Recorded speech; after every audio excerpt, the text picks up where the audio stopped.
NASA's Kepler mission confirmed the discovery of its first rocky planet, named Kepler 10b. Measuring 1.4 times the size of Earth, it is the smallest planet ever discovered outside our solar system. The discovery of this so-called exoplanet is based on more than 8 months of data collected by the spacecraft from May 2009 to early January 2010. All of Kepler's best capabilities have converged to yield the first solid evidence of a rocky planet orbiting a star other than our Sun, said Natalie Bahala, Kepler's deputy science team lead at NASA's Ames Research Center in Moffett, California, and primary author of a paper on the discovery accepted by the Astrophysical Journal.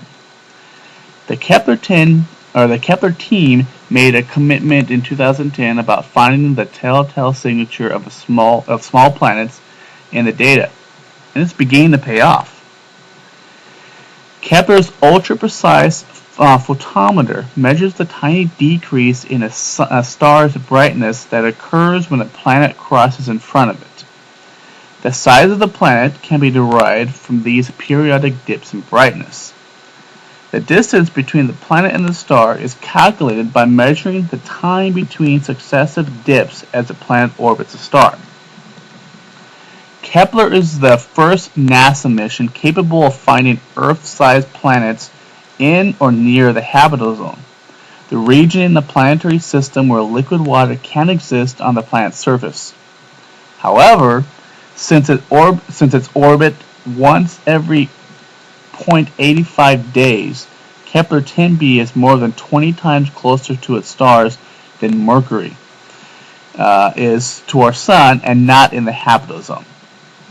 Kepler 10 was the first star identified that could potentially harbor a small transiting planet, placing it on the top of the list for ground-based observations with the W.M. Keck Observatory 10-meter telescope in Hawaii.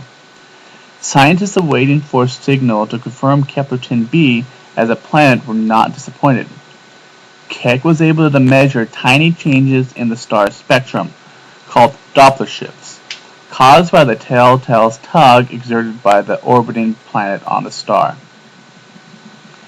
The discovery of Kepler 10b is a significant milestone in the search for planets similar to our own, said Douglas Hudgens, Kepler program scientist at NASA headquarters in Washington.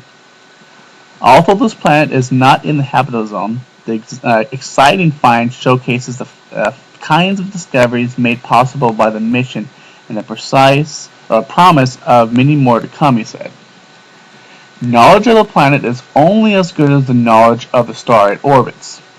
Because Kepler 10 is one of the brighter stars being targeted by Kepler, scientists were able to detect high-frequency variations in the star's brightness generated by stellar oscillations or starquakes. This analysis allowed scientists to pin down Kepler 10b's properties. There is a clear signal in the data arising from the light waves that travel within the interior of the star. Kepler Astroseismic Science Consortium scientists uses the information to better understand the star, just as earthquakes are used to learn about Earth's interior structure. As a result of this analysis, Kepler 10 is one of the most well-characterized planet-hosting stars in the universe. That's good news for the team studying Kepler 10b. Accurate stellar properties yield accurate planet properties. In the case of Kepler 10b, the picture that emerges is a rocky planet with a mass 4.6 times that of Earth and with an average density of 8.8 per cubic centimeter, similar to that of an iron dumbbell. Ames manages Kepler's ground system development missions and a data science analysis. NASA Jet Propulsion Laboratory in Pasadena, California manages Kepler mission development. Ball Aerospace and Technology Corporation in Boulder, Colorado developed the Kepler flight system and supports missions with the Laboratory for Astrometric and Space Physics at the University of Colorado in Boulder. The Space Telescope Science Institute in Baltimore archives, hosts, and distributes the Kepler science data. Kepler is NASA's 10th Discovery mission and is funded by NASA's Science Mission Directorate at the agency's headquarters. This was Aero Coder, and thank you for joining me for Planetary Television.